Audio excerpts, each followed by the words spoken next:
नमस्कार दोस्तों, इस श्रृंखला को आगे बढ़ाते हैं और आज बात करेंगे टेस्ट सीरीज नंबर 9 के बारे में।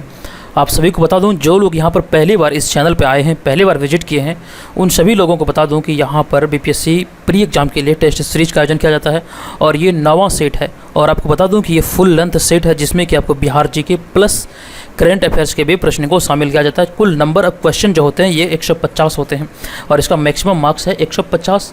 और जो इसका टाइम अलॉट है ये 2 घंटे का है। ये बीपीएससी पैटर्न पे पूर्णतः आधारित है और इस का टेस्ट सीरीज का जो कट ऑफ है ये 90 रखा गया है।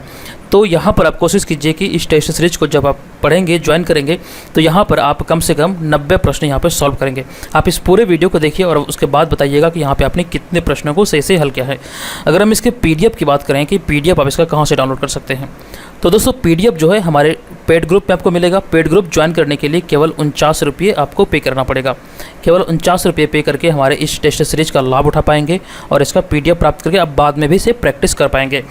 तो यहाँ पर ये 9वां सेट है। यहाँ पर ध्यान रखना है कि ये जो प्रीवियस सेट जो कि यानी 1 से लेकर 8 तक के जो प्रीवियस सेट हो चुके हैं यहाँ पर, वो भी आपको दिया जाएगा। तो अगर आप इच्छुक हैं, ज्वाइन करना चाहते हैं तो ज्वाइन कर सकते हैं। ऑलरेडी यहाँ पे 600 से अधिक मेंबर इसमें रजिस्टर्ड हो चुके हैं, तो इस बात का आप ध्यान रखिए। अगर ज्वाइन करना चाहते हैं तो ज्वाइन कर सकते हैं। चलिए हम सीधे प्रश्न पे आते हैं और एक एक करके सभी प्रश्नों को देखेंगे। तो यहाँ पर पहला प्रश्न है, बिहार जीके से रिलेटेड है। ये वैशाली का मेला जो कि चैत्र शुक्ल के त्रयोदशी में आयोजित की जाती है, किस धर्म से संबंधित है? वैशाली का मेला जो चैत्र शुक्ल के त्रयोदशी में आयोजित की जाती है, किस धर्म से संबंधित है? तो देखिए यहाँ पर इस प्रश्न का जो राइट आंसर होगा एक का, ये हो जाएगा जैन धर्म से, जैन धर्मावलंबी, यानी कि ऑप्शन नंबर बी यहाँ पर इस प्रश्न का राइट आंसर होगा। जैन धर्म से ये संबंधित है। उसके बाद हम चलेंगे नेक्स्ट प्रश्न पे और नेक्स्ट प्रश्न है, भारतीय राष्ट्रीय कांग्रेस के प्रथम मुस्लिम निर्वाचित अध्यक्ष कौन थे? भारतीय राष्ट्रीय कांग्रेस के प्रथम मुस्लिम निर्वाचित अध्यक्ष कौन थे? तो ये थे बदरुद्दीन तैयब जी। ये अति महत्वपूर्ण प्रश्न है। इस प्रश्न का राइट आंसर है ऑप्शन नंबर सी। ध्यान रखिएगा, ये काफ़ी महत्वपूर्ण प्रश्न है। अब उसके बाद नेक्स्ट प्रश्न है, तीसरा नंबर प्रश्न, भारत के उपराष्ट्रपति का निर्वाचन कौन करता है? तो भारत के उपराष्ट्रपति का निर्वाचन जो किया जाता है ये लोकसभा एवं राज्यसभा के सदस्य के द्वारा किया जाता है। ध्यान रखिए ऑप्शन नंबर डी, यानी कि लोकसभा एवं राज्यसभा के सदस्य के द्वारा इसका चुनाव किया जाता है भारत के उपराष्ट्रपति का। ऑप्शन नंबर डी यहाँ पर राइट आंसर हो जाएगा। अब उसके बाद नेक्स्ट प्रश्न है, चौथा नंबर प्रश्न, निम्नलिखित राज्यों में से किस राज्य में सर्वप्रथम पंचायती राज प्रारंभ किया गया था? अति महत्वपूर्ण प्रश्न है। तो इस प्रश्न का जो राइट आंसर होगा ये हो जाएगा ऑप्शन नंबर डी, यानी कि राजस्थान। राजस्थान के नागौर जिले में पंचायती राज व्यवस्था सबसे पहले शुरू किया गया था पंडित जवाहरलाल नेहरू के काल में। तो हर वीडियो में मैं आपसे एक प्रश्न पूछता हूँ। आज के इस वीडियो का प्रश्न ये है, आपको बताना है कि ये पंचायती राज व्यवस्था जो सर्वप्रथम लागू की गई थी नागौर जिले में राजस्थान के, ये कब स्थापित की गई थी? आप कमेंट करके मुझे बताइए ये कब स्थापित की गई थी। ठीक है, चलिए हम चलते हैं नेक्स्ट प्रश्न पे। तो यहाँ पर हमारा 5वां नंबर प्रश्न है, महात्मा गांधी निम्नलिखित में से किन से अधिक प्रभावित थे? महात्मा गांधी निम्न में से किन से अधिक प्रभावित थे? तो इस प्रश्न का राइट आंसर जो हो जाएगा ये हो जाएगा लियो टॉल्स्टॉय। ये अति महत्वपूर्ण प्रश्न है। ये प्रश्न आप सभी जानते होंगे, कई बार एग्जाम में पूछा गया है। इसका राइट आंसर होगा लियो टॉल्स्टॉय से ये सर्वाधिक प्रभावित थे। तो दोस्तों अगला प्रश्न है यहाँ पर 6ठा नंबर प्रश्न, यष्ट कोशिका निम्न में से किस में अधिक होती है? देखिए यहाँ पे आप देख सकते हैं ये साइंस का प्रश्न है। इसी तरह से जो 150 प्रश्न होंगे ये पूर्णतः बीपीएससी का पैटर्न है प्री एग्जाम के लिए, उस पर ये आधारित होगा। तो मैं आप लोगों से बार बार रिक्वेस्ट किया हूँ कि आप लोग कहीं एक जगह, अगर आप घर बैठे एग्जाम की तैयारी में लगे हुए हैं, बीपीएससी प्री एग्जाम की तैयारी में, तो आप कहीं भी आप एक मॉक टेस्ट जरूर ज्वाइन कर लीजिए। मैं ये नहीं कहता हूँ आप मेरा ही कीजिए, लेकिन एक मॉक टेस्ट जरूर ज्वाइन कीजिए। तो इसी को ध्यान रखते हुए ये मॉक टेस्ट का मैंने आयोजन किया था। ये सबसे कीमत पे है, अभी अब तक का मार्केट में ये सबसे कम कीमत पे है। तो आपसे रिक्वेस्ट है, अगर आप ज्वाइन करना चाहते हैं तो ज्वाइन कर सकते हैं। इसके अंतर्गत और भी आपको कई विशेषताएं मिलेगी, वो मैं आगे आपको वीडियो में बताऊंगा। आप वीडियो के साथ बने रहें। ये 49 रुपये पे करने के बाद आपको बहुत सारी फैसिलिटीज़ में मिलेगी, वो सभी के बारे में यहाँ मैं वीडियो में आगे आपसे डिस्कस करूँगा। तो इस प्रश्न का जो राइट आंसर होगा 6ठा का, कि यष्ट कोशिका निम्न में से किस में अधिक होती है? तो ये जो आंसर होगा इसका हो जाएगा विटामिन बी में, यानी कि ऑप्शन नंबर बी यहाँ पर इस प्रश्न का राइट आंसर होगा। चलिए उसके बाद हम बढ़ते हैं नेक्स्ट प्रश्न पे। अगला प्रश्न जो यहाँ पर है 7वां नंबर प्रश्न, पक्षियों की उत्पत्ति होती है। पक्षियों की उत्पत्ति कैसे होती है? तो 7वां नंबर प्रश्न का जो राइट आंसर हो जाएगा ये हो जाएगा हमारा सरीसृप से। पक्षियों की जो उत्पत्ति होती है ये सरीसृप से होती है। ध्यान रखिएगा, इसका राइट आंसर है ऑप्शन नंबर बी। चलिए उसके बाद हम बढ़ते हैं नेक्स्ट प्रश्न पे। हमारा यहाँ पे नेक्स्ट प्रश्न होगा, ये प्रश्न है, हृदय के मध्य सतह को कहते हैं? हृदय के मध्य सतह को क्या कहा जाता है? तो इसको कहा जाता है हृदयावरण, यानी कि ऑप्शन नंबर बी यहाँ पर इस प्रश्न का राइट आंसर होगा। हृदय के मध्य सतह को हृदयावरण कहा जाता है। ऑप्शन नंबर बी यहाँ पर इस प्रश्न का करेक्ट आंसर हो जाएगा। चलिए इसके बाद हम बढ़ते हैं नेक्स्ट प्रश्न पे। 9वां नंबर प्रश्न है, नव नालंदा महाविहार किसके लिए प्रसिद्ध है? तो नव नालंदा महाविहार जो है ये पाली स्नातक शोध संस्थान के रूप में प्रसिद्ध था। तो इसका जो राइट आंसर है ये हो जाएगा ऑप्शन नंबर ए, पाली स्नातक शोध संस्थान। नालंदा महाविहार का जो मतलब इसको नष्ट किया गया था, इसको विध्वंस किया गया था, ये बख्तियार खिलजी के द्वारा किया गया था। ये सभी बातें आप लोगों को पता होना चाहिए। तो इस प्रश्न का जो राइट आंसर था ये हो जाएगा ऑप्शन नंबर ए। अब उसके बाद नेक्स्ट प्रश्न है 10वां नंबर प्रश्न, निम्न में से किसकी सबसे मोटी दीवार होती है? यहाँ पे जो आपको ऑप्शन में दिख रहा है इसके आधार पर आपको बताना है कि निम्न में से सबसे मोटी दीवार किसकी होती है। तो देखिए इसका जो राइट आंसर होगा ये हो जाएगा बायां निलय, यानी कि ऑप्शन नंबर बी। बायां अलिंद, बायां निलय, दायां अलिंद, दायां निलय यहाँ होना चाहिए। एक्चुअली में ये ऑप्शन भी गलत है वैसे। तो इसका जो राइट जो आंसर हो जाएगा ये हमारा होगा ऑप्शन नंबर बी, यानी कि बायां निलय इन सभी में से सबसे इसकी मोटी दीवार होती है। ऑप्शन नंबर बी यहाँ पे राइट आंसर होगा। हमारा अगला प्रश्न है 11 नंबर प्रश्न, लेकिन उससे पहले मैं आपको कुछ जानकारी दे दूँ। आप लोगों के डिमांड पे बिहार जीके का, आप लोग काफ़ी डिमांड कर रहे थे कि सर बिहार जीके के बारे में बताइए, इसका पीडीएफ तैयार कीजिए। तो आप लोगों के डिमांड पे बिहार जीके का 2000 प्रश्नों वाला एक पीडीएफ तैयार किया गया है। तो यहाँ पर ये पीडीएफ जो होगा ये वॉल्यूम 1 और वॉल्यूम 2 में ये आपको मिलेगा। तो वॉल्यूम 1 जो है ये पब्लिश किया जा चुका है। इसकी जो कीमत रखी गई है ये निर्धारित किया गया है 30 रुपये। और इसमें जो प्रश्न होंगे वॉल्यूम 1 में, अगर मैं प्रश्नों की बात करूं तो ये 1000 क्वेश्चन होंगे वॉल्यूम 1 में। और उसके बाद वॉल्यूम 2 जो है इसमें भी आपके 1000 क्वेश्चन आपको देखने को मिलेगा। तो यहाँ पर आपको ध्यान रखना है कि ये वॉल्यूम 2 जो है ये 1 से 2 दिन में पब्लिश कर दिया जाएगा। ये बनकर रेडी है, लेकिन अभी ये पब्लिश नहीं किया गया है। वॉल्यूम 1 जो है ये पब्लिश किया जा चुका है, इसका कीमत 30 रुपये रखा गया है। आप इसका पीडीएफ फॉर्मेट को इस वीडियो के डिस्क्रिप्शन से डाउनलोड कर सकते हैं। ठीक है, इस वीडियो के डिस्क्रिप्शन में एक लिंक दिया गया है, वहाँ से आप इसे डाउनलोड कर सकते हैं। अगर आपको उस लिंक से डाउनलोड करने में किसी प्रकार की कोई दिक्कत आ रही हो तो एक व्हाट्सअप नंबर दिया गया है वहाँ पर, इसी वीडियो के डिस्क्रिप्शन में। उस व्हाट्सअप नंबर पे मैसेज करके आप इस बिहार जीके को मंगा सकते हैं। बिहार जीके का ये पीडीएफ है, इसे मंगा सकते हैं। आप ध्यान रखें, जब भी आप ये पीडीएफ को मंगाएंगे तो वहाँ पर आप लिखेंगे कोड बिहार जीके लिख के सेंड कीजिएगा। उस व्हाट्सअप नंबर पर आपको पीडीएफ वहाँ पर अवेलेबल कराया जाएगा। चलिए, तो ये रही बिहार जीके का बात। तो अब हम सीधे प्रश्न पे आते हैं। तो हमारा यहाँ जो प्रश्न है, त्रिविम दृष्टि किस में पाई जाती है, यानी कि 3D दृष्टि किस में पाई जाती है? तो 3D जो विजन पाया जाता है ये पाया जाता है ऑप्शन नंबर यहाँ पे डी राइट आंसर होगा, सांप में। ऑप्शन नंबर डी यानी कि सांप इस प्रश्न का राइट आंसर होगा। त्रिविम दृष्टि सांपों में पाई जाती है। अब उसके बाद नेक्स्ट प्रश्न है 12 नंबर प्रश्न, आवर्त सारणी का लंबा रूप किस पर निर्भर करता है? तो देखिए इस प्रश्न का जो राइट आंसर होगा, आवर्त सारणी का लंबा रूप परमाणुओं की संख्या पर निर्भर करता है। ऑप्शन नंबर सी, परमाणुओं की संख्या पर ये निर्भर करता है। उसके बाद हमारा अगला प्रश्न है 13 नंबर प्रश्न, पॉजिट्रॉन क्या है? तो पॉजिट्रॉन क्या है, ये है प्रश्न। इस प्रश्न का अगर हम राइट आंसर की बात करें तो इसका राइट आंसर है धनावेश इलेक्ट्रॉन, यानी कि ऑप्शन नंबर ए इसका करेक्ट आंसर हो जाएगा। यह एक धनावेश इलेक्ट्रॉन है।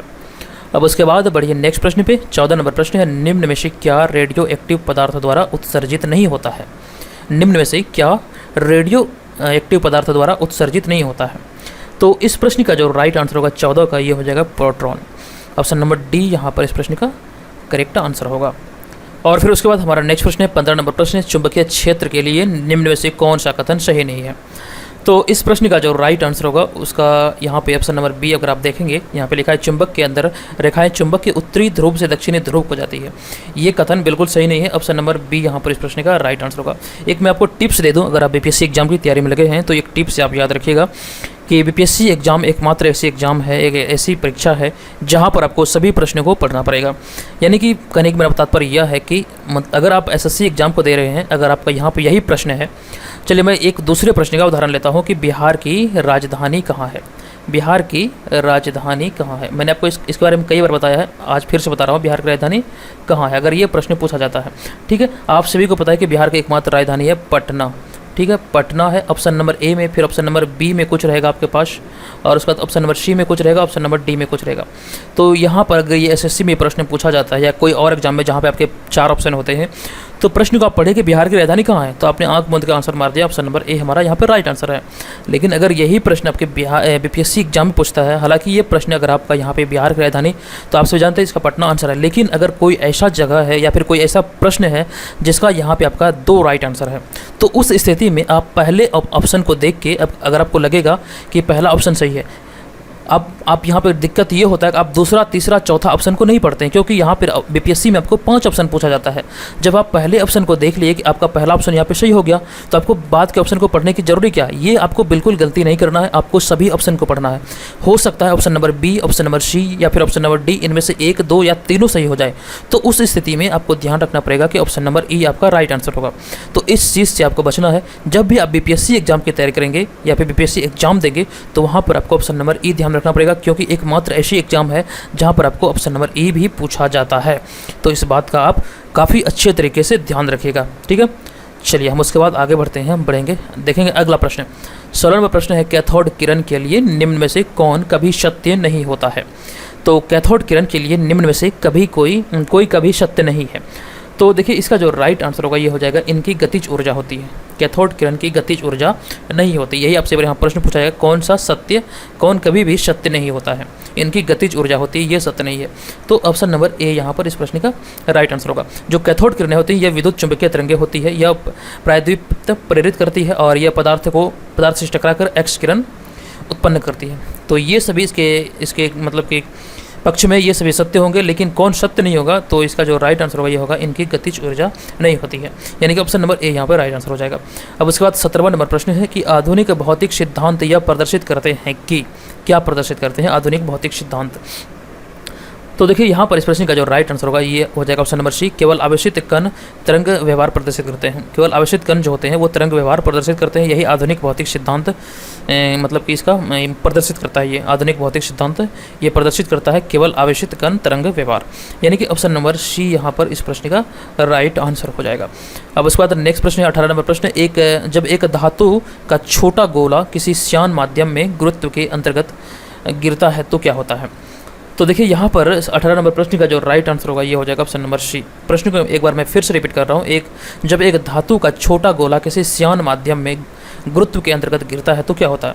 तो एक ऐसी स्थिति आ जाती है जब श्यान बल इसके भार को संतुलित करता है, ये इस प्रश्न का राइट आंसर होगा। इस तरह के प्रश्न हैं बीपीएससी सहित अन्य सभी कम्पिटिटिव एग्जाम जो कि स्टेट पीसीएस एग्जाम होते हैं खास करके, वो सब एग्जाम में इस तरह के प्रश्न पूछे जाते हैं। तो ध्यान रखिएगा, इस प्रश्न का जो राइट आंसर होगा ये हो जाएगा ऑप्शन नंबर सी। चलिए उसके बाद हम बढ़ेंगे नेक्स्ट प्रश्न पे। 19 नंबर प्रश्न है, गंगा नदी के किनारे अवस्थित एकमात्र राज्य की राजधानी कौन सी है? तो यहाँ पर आपको घबराना नहीं है। अगर आप प्रश्न में देखें, ये अगर एकमात्र नहीं रहता, हड़बड़ी में आपका यहाँ पे गड़बड़ी हो जाएगा। अगर मान लीजिए सबसे पहले चलिए मैं इसका आंसर आपको बता देता हूँ। इसका आंसर की अगर हम बात करें 19 नंबर का, तो गंगा नदी के किनारे जो अवस्थित एकमात्र राज्य की राजधानी है ये हो जाएगा हमारा पटना। इन सभी में से पटना जो है ये गंगा नदी के किनारे स्थित है, और यहाँ पे आपको कंडीशन ये है कि किसी राज्य की राजधानी है, ठीक है। तो यहाँ पर आपको ध्यान रखना, इसी प्रश्न को मैं उस वे में आपको बताने का प्रयास करता हूँ। चलिए ये प्रश्न को अगर मैं इस तरह से लिखूँ कि गंगा नदी के किनारे अवस्थित, ये यहाँ पर मैं मिटा दे रहा हूँ, गंगा नदी के किनारे अवस्थित शहर कौन सा है, अवस्थित शहर इनमें से कौन सा है? तो आप जानते हैं यहाँ पर अगर मैं बात करूँ तो गंगा नदी के किनारे, अगर यहाँ पे मैं देता हूँ ऑप्शन नंबर डी को मिटाकर भागलपुर, कोलकाता को मिटाकर अगर यहाँ पे मैं भागलपुर लिख दूँ, क्योंकि भागलपुर भी जो है ये गंगा नदी के किनारे स्थित है। तो आप सभी जानते हैं कि जो यहाँ पर आप देखिए लखनऊ, तो आप जान गए कि लखनऊ जो है ये गोमती नदी के किनारे स्थित है, ठीक है। आपको पता है गोमती नदी किनारे है, तो ये ऑप्शन आप यहाँ पर काट दिए कि ये नहीं होगा। और फिर उसके बाद ऑप्शन नंबर बी में जो यहाँ पर है, तो ये बी में आपका है कानपुर। तो आप सभी को पता है कि कानपुर जो है ये गंगा नदी के किनारे स्थित है। जब आपने पढ़ा प्रश्न को यहाँ पे कि गंगा नदी के किनारे स्थित शहर कौन सा है, तो यहाँ पर आप देखें कानपुर ऑप्शन नंबर बी में। तो आपका जो आंसर शीट था जहाँ पे आप आंसर को यहाँ पे टिक कर रहे थे, यहाँ पे आपका 5 या 4 ऑप्शन होगा। तो यहाँ पे मैं बेसिकली 5 ऑप्शन की बात कर रहा हूँ। तो 5वां ऑप्शन आप देखें बी नंबर में है, तो आप फटाक से बी नंबर को इस तरह से कुछ इस प्रकार से रंग दिया आपने, तो आपने गलती वहीं पर कर दिया, क्योंकि आपने बाद के ऑप्शन को नहीं पढ़ा। हो सकता है कि बाद में भी ऐसे कोई प्रश्न हो जिसका आंसर मतलब जो शहर गंगा नदी के किनारे वो स्थित हो, तो ये भी हो सकता है। तो आपने यहाँ पे गलती कर दिया, कानपुर आप देखिए कानपुर को रंग दिए, लेकिन आपने बाद के ऑप्शन को नहीं पढ़ा। बाद के ऑप्शन में था पटना और भागलपुर, जो कि ये दोनों भी गंगा नदी के किनारे स्थित है। तो इस प्रकार जो हमारा राइट जो आंसर बनता है ये होता है बी, सी एंड डी, ये 3 आंसर बना। तो ये जो यहाँ पे उपयुक्त में से एक से अधिक दिया है, ये इसी के लिए दिया गया है और यही आपको परेशान कर सकता है, ये परेशानी का सबब बन सकता है। अब शुक्र कीजिए कि बीपीएससी एग्जाम में नेगेटिव मार्किंग नहीं होता है, नेगेटिव मार्किंग बीपीएससी एग्जाम में नहीं होता। अगर ऐसा हो गया तो उस दिन, जिस दिन ये होगा, उस दिन कट ऑफ काफ़ी नीचे ही चला जाएगा। तो इस चीज़ से आपको बचना है और ये आपके लिए काफ़ी अच्छा भी है एक तरह से। अगर आप तैयारी अच्छी तरीके से करते हैं तो आपकी सिलेक्शन काफ़ी यहाँ पे अच्छी तरीके से हो सकती है और आपका मतलब कि स्कोर होगा वो काफ़ी अच्छा होगा और आप एक अच्छे स्टूडेंट की गिनती में भी आएंगे। तो ये चीज़ से आपको बचना है और सभी प्रश्न को, सभी आंसर को ध्यानपूर्वक पढ़ना है। अब उसके बाद चलते हैं नेक्स्ट प्रश्न पे। हमारा 20वां नंबर प्रश्न जो होगा ये आपके स्क्रीन पर है कि भारत में परिस्थिति की संतुलन बनाए रखने के लिए कितने न्यूनतम प्रतिशत जंगल विस्तार सुझाव दिया गया है। ये काफ़ी इजी प्रश्न है। इसका जो राइट आंसर होगा ये होगा 33%। 33% भूभाग पे वनों का होना भारत में काफ़ी अति आवश्यक है। तो राइट आंसर है हमारा ऑप्शन नंबर बी। अब उसके बाद अगला प्रश्न है कि बेरिंग जल संधि किन 2 देशों को अलग करती है। अति महत्वपूर्ण प्रश्न है, बेरिंग जल संधि किन 2 देशों को अलग करती है। इस प्रश्न का राइट आंसर होगा रूस और अलास्का को बेरिंग जल संधि अलग करती है। ऑप्शन नंबर डी यहाँ पर इस प्रश्न का राइट आंसर हो जाएगा। अब इसके बाद नेक्स्ट प्रश्न है 22 नंबर प्रश्न है। तो 22 नंबर प्रश्न है कि निम्न में से कौन सा कोयला सबसे अच्छा है। तो आप लोगों को मैंने इसके बारे में कई बार विस्तार बताया कि कोयला का 4 क्वालिटी होता है, एंथ्रासाइट, बिटुमिनस, लिग्नाइट और पीट। जो सर्वोत्तम क्वालिटी का कोयला होता है वो एंथ्रासाइट होता है और सबसे घटिया क्वालिटी का जो कोयला होता है वो पीट कोयला होता है। तो ये आप ध्यान रखिएगा, ये सबसे घटिया क्वालिटी कोयला है पीट कोयला। अब उसके बाद हम बढ़ते हैं नेक्स्ट प्रश्न पे। 23 नंबर प्रश्न है प्रारंभिक भारतीय संविधान में कितने अनुच्छेद और तालिकाएं थी। जब संविधान का निर्माण हुआ था तो उस समय यानी कि प्रारंभिक भारतीय संविधान में कितने अनुच्छेद और तालिका थे। तो 23 नंबर प्रश्न का जो राइट आंसर होगा ये हो जाएगा ऑप्शन नंबर सी, 395 अनुच्छेद और 8 तालिका। ऑप्शन नंबर सी इस प्रश्न का राइट आंसर होगा। 24 नंबर प्रश्न, भारतीय संविधान की धर्म प्रस्तावना में किन संशोधन से समाजवादी धर्मनिरपेक्ष शब्द जोड़ा गया है। समाजवादी और धर्मनिरपेक्ष शब्द संविधान के किस संविधान संशोधन के अंतर्गत इसे जोड़ा गया है। तो ध्यान रखिएगा इसका जो राइट आंसर होगा ये 42वां संविधान संशोधन के द्वारा जोड़ा गया है। आपको कमेंट में जाना है, कमेंट बॉक्स में वहाँ पे लिखना है कि ये संविधान संशोधन कब हुआ था, 42वां संविधान संशोधन कब हुआ था। अगर आप इसके बारे में विस्तार में लिखना चाहें तो वहाँ पे लिख सकते हैं। अगला प्रश्न है 25 नंबर प्रश्न, किस देश की प्रेरणा में से भारतीय संविधान के प्रणेताओं ने मौलिक कर्तव्य प्रदान किए हैं। किस देश की प्रेरणा से भारतीय संविधान के प्रणेताओं ने मौलिक कर्तव्य प्रदान किए हैं। तो 25 नंबर का जो राइट आंसर होगा ये हो जाएगा ऑप्शन नंबर डी यानी कि सोवियत संघ। ऑप्शन नंबर डी यहाँ पर इस प्रश्न का करेक्ट आंसर हो जाएगा। अब उसके बाद हम बढ़ते हैं नेक्स्ट प्रश्न 26 नंबर प्रश्न कि भारत में राष्ट्रपति का चुनाव एक निर्वाचन गण से किया जाता है जिसमें कौन कौन शामिल होता है। तो निर्वाचन गण में जो भी शामिल होते हैं भारतीय राष्ट्रपति चुनाव में, तो इस प्रश्न का जो राइट आंसर होगा 26 का ये हो जाएगा यहाँ पे हमारा ऑप्शन नंबर सी, यानी कि इस पे जो शामिल निर्वाचन गण होते हैं इन्हें लोकसभा, राज्यसभा और विधानसभाओं के निर्वाचित सदस्य इसमें शामिल रहते हैं। तो ऑप्शन नंबर सी इस प्रश्न का राइट आंसर होगा। अति महत्वपूर्ण प्रश्न है ये, इसे नोट डाउन जरूर कीजिएगा। जो भी प्रश्न आपको नहीं आता है स्क्रीनशॉट भी आप ले सकते हैं और आपको मैं बार बार बोलता हूँ आप इसका PDF जरूर परचेज कीजिए। केवल 49 रुपये में 6 रुपये BPSC एग्जाम तक के लिए ये आपको 1 टाइम पेमेंट है। यहाँ पे जो भी PDF आएंगे आपको सभी PDF आपको दिया जाएगा। चलिए उसके बाद अगला प्रश्न है कि भारत की आज़ादी के समय ब्रिटेन का प्रधानमंत्री कौन था। तो भारत की आज़ादी के समय अगर हम ब्रिटेन के प्रधानमंत्री की बात करें तो एटली था, यानी कि क्लीमेंट रिचर्ड एटली, ये रिचार्ज नहीं रिचर्ड एटली था, यानी कि ऑप्शन नंबर सी यहाँ पे राइट आंसर हो जाएगा। उसके बाद अगला प्रश्न है 28 नंबर प्रश्न, भारत में स्थानीय स्वायत्त सरकार के संस्थापक कौन थे। भारत में स्थानीय स्वायत्त सरकार के संस्थापक लॉर्ड रिपन को कहा जाता है। लॉर्ड रिपन इस प्रश्न का राइट आंसर हो जाएगा। अब उसके बाद हम बढ़ेंगे नेक्स्ट प्रश्न में 29 नंबर प्रश्न है 1935 का भारत सरकार का अधिनियम किस निर्णय से संबंधित है।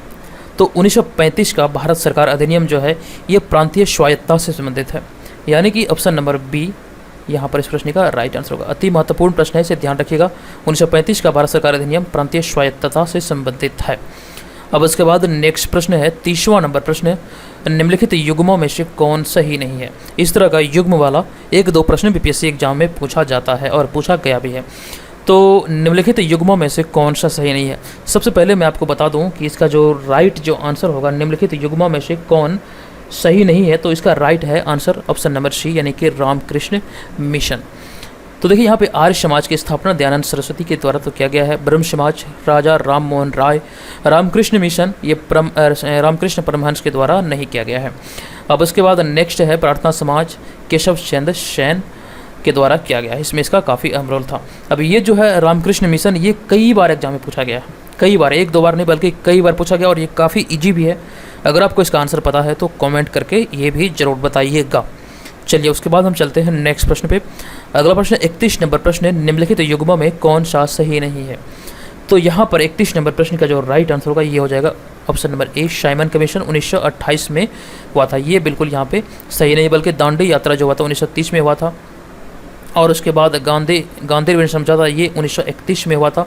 और भारत छोड़ो आंदोलन 1942 में। साइमन कमीशन के बारे में एक मैंने डिटेल में वीडियो बनाया है, चैनल पे अपलोड है, आप जाइए उसे देख लीजिए। ये आपके लिए बीपीएससी मेंस के दृष्टिकोण से भी काफ़ी महत्वपूर्ण होगा।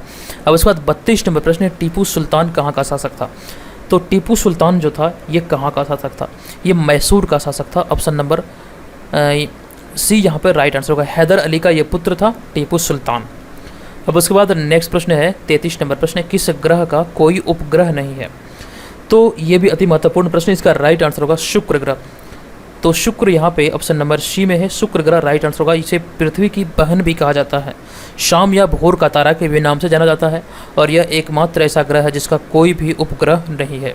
ऑप्शन नंबर सी यहाँ पर इस प्रश्न का राइट आंसर है। अब उसके बाद अगला प्रश्न है 34 नंबर प्रश्न, चंद्र ग्रहण कब होता है। चंद्र ग्रहण कब होता है, इस प्रश्न का राइट आंसर होगा ऑप्शन नंबर बी, चंद्रमा और सूर्य के मध्य में जब पृथ्वी होती है तब चंद्र ग्रहण होता है। चंद्रमा और सूर्य के बीच में जब पृथ्वी आ जाती है तब चंद्र ग्रहण होता है। यानी कि आप देख लीजिए 34 का जो राइट आंसर होगा ये हो जाएगा ऑप्शन नंबर बी। अब उसके बाद नेक्स्ट प्रश्न है, छोटा नागपुर पठार किस राज्य का भाग है। छोटा नागपुर पठार किस राज्य का भाग है।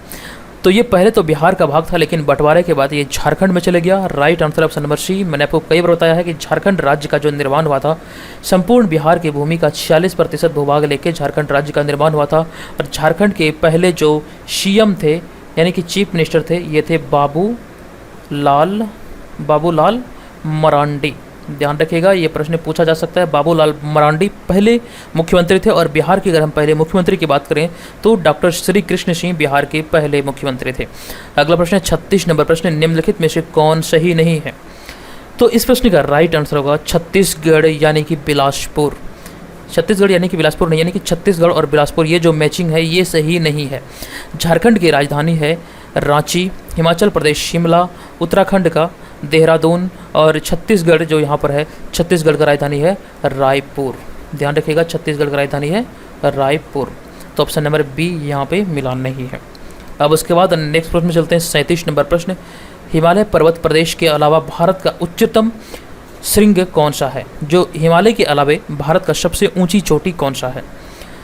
तो देखिए 37 नंबर प्रश्न का जो यहाँ पर राइट आंसर होगा ये हो जाएगा गौरी शिखर। ऑप्शन नंबर बी गौरी शिखर इस प्रश्न का राइट आंसर हो जाएगा। उसके बाद हम बढ़ते हैं नेक्स्ट प्रश्न पे। 38 नंबर प्रश्न, अटल बिहारी वाजपेयी किस लोकसभा के प्रधानमंत्री थे। कैवीं लोकसभा के प्रधानमंत्री थे ये अटल बिहारी वाजपेयी। राइट आंसर होगा ऑप्शन नंबर सी, 13वीं लोकसभा के ये प्रधानमंत्री बने थे Atal Bihari Vajpayee. Option number C यहाँ पर इस प्रश्न का राइट आंसर हो जाएगा।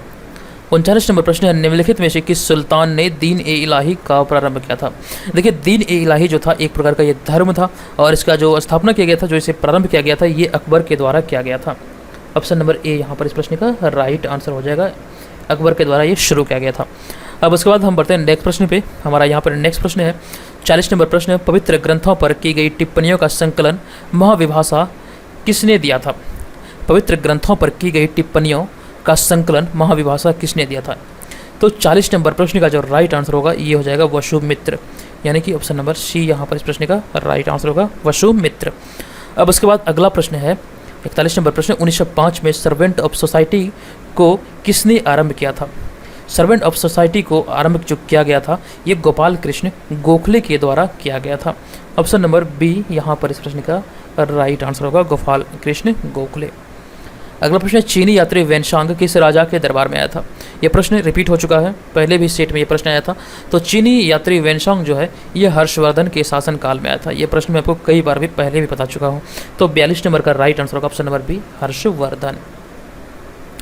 चलिए उसके बाद अगला प्रश्न है 43 नंबर प्रश्न, छऊ बिहार का प्रमुख है क्या है? छऊ बिहार का प्रमुख क्या है? तो देखिए यहाँ पे जो इसका राइट आंसर होगा, छऊ जो है बिहार का एक लोक नृत्य है, यानी कि ऑप्शन नंबर डी यहाँ पर इस प्रश्न का राइट आंसर होगा। ये एक प्रकार का लोक नृत्य है। अगला प्रश्न है, श्यामा चकेवा बिहार राज्य का प्रचलित है क्या है? तो श्यामा चकेवा बिहार राज्य का प्रचलित लोक नाट्य है, यानी कि ऑप्शन नंबर बी। गाँव में ये अक्सर देखा जाता है, तो राइट जो आंसर होगा ये हो जाएगा ऑप्शन नंबर बी, लोक नाट्य। अब उसके बाद अगला प्रश्न है 45 नंबर प्रश्न, मैथिली भाषा के प्रमुख कवि कौन थे? मैथिली भाषा के प्रमुख कवि कौन थे? तो इसका राइट आंसर होगा विद्यापति। इस तरह के ही प्रश्न आपके पीडीएफ में आपको मिलेगा 1000 प्रश्न वॉल्यूम 1 और 1000 प्रश्न वॉल्यूम 2, कुल मिला के 2000 प्रश्न। इस वीडियो के डिस्क्रिप्शन में जाकर चेक कीजिए, वहाँ से इसे परचेज कर लीजिए।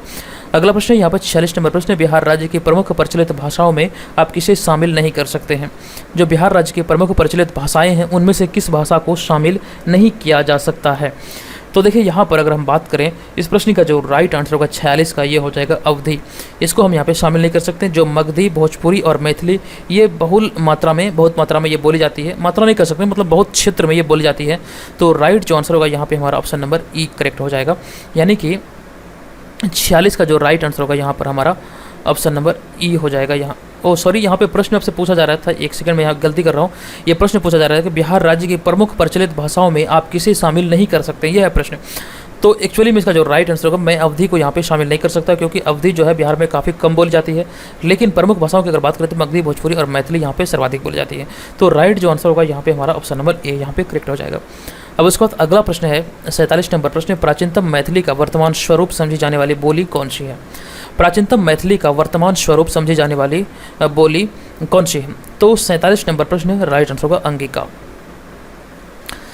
तो ऑप्शन नंबर ए ध्यान रखिएगा, जो प्राचीनतम भाषा थी मतलब कि अंगिका, ये प्राचीनतम मैथिली भाषा का वर्तमान स्वरूप है।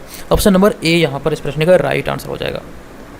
अब उसके बाद चलते हैं नेक्स्ट प्रश्न पे। हमारा 48 नंबर प्रश्न है, भोजपुरी भाषा बोलने वाले प्रमुख जिलों में कौन सा जिला शामिल नहीं है? भोजपुरी जिले जो मतलब कि भोजपुरी भाषा है, अगर उसे हम जिलों के अनुसार बांटें तो इनमें से कौन सा जिला में हम इसे मैच नहीं कर सकते, यानी कि भोजपुरी भाषा बोलने वाले प्रमुख जिलों में हम किसे शामिल नहीं कर सकते। प्रमुख जिलों की यहाँ पे मैं बात कर रहा हूँ। तो 48 नंबर प्रश्न का हम सबसे पहले आंसर बताते हैं आपको। इसका जो राइट आंसर होगा ये हो जाएगा हमारा पटना। पटना में इन सभी में सबसे कम भोजपुरी भाषा बोली जाती है। लेकिन यहाँ पर अगर हम बात करें सारण, आरा और पूर्वी चंपारण, ये जगह भोजपुरी भाषा बोली जाती है। तो पटना को इसमें शामिल नहीं किया जा सकता है। तो 48 का राइट आंसर होगा ऑप्शन नंबर डी। अब उसके बाद हम बढ़ते हैं नेक्स्ट प्रश्न पे। 49 नंबर प्रश्न हमारा यहाँ पे होगा कि बिहार के किस क्षेत्र में मैथिली भाषा बहुतायत में प्रचलित है, बहुत ज़्यादा बोली जाती है, बहुत ज़्यादा क्षेत्र में बोली जाती है? तो 49 नंबर प्रश्न का जो राइट आंसर होगा ये हो जाएगा तिरहुत क्षेत्र में। तिरहुत क्षेत्र में सर्वाधिक मैथिली भाषा बोली जाती है। राइट आंसर होगा हमारा ऑप्शन नंबर बी। अब उसके बाद नेक्स्ट प्रश्न है 50 नंबर प्रश्न, मधुबनी चित्रकला का प्रमुख चित्रकार कौन था? मधुबनी चित्रकला का प्रमुख चित्रकार इनमें से कौन था? राइट आंसर होगा भारती दयाल, यानी कि ऑप्शन नंबर डी। अब देखिए यहाँ पर इस वीडियो में मैंने आपको 50 प्रश्न बताए, हालांकि ये 50 प्रश्न का सेट नहीं है, बल्कि ये आपको 150 प्रश्नों का ये फुल लेंथ सेट है, जो कि आपको ज्वाइन करने के बाद ही मिलेगा। तो ज्वाइन करने के लिए आपको केवल 49 रुपये पे करने होंगे। ये तो इसे ज्वाइन करने के लिए आपको इस वीडियो के डिस्क्रिप्शन में एक व्हाट्सअप नंबर दिया गया होगा। उस व्हाट्सअप नंबर पर पेड लिखकर आप मैसेज करेंगे तो आपको एक मैसेज जाएगा जिसमें सारी चीज़ें लिखी रहेगी कि आपको इसके अंतर्गत क्या क्या मिलेगा। तो ये सभी चीज़ आप ध्यान रखें। मॉक टेस्ट आपके बीपीएससी एग्जाम के लिए काफ़ी महत्वपूर्ण होगा। आपसे ज्वाइन करना चाहते हैं तो ज्वाइन कीजिए, केवल 49 रुपये इसका कीमत है। और यहाँ पे आपको जो भी प्रीवियस सेट निकल चुके हैं वो भी आपको दिया जाएगा।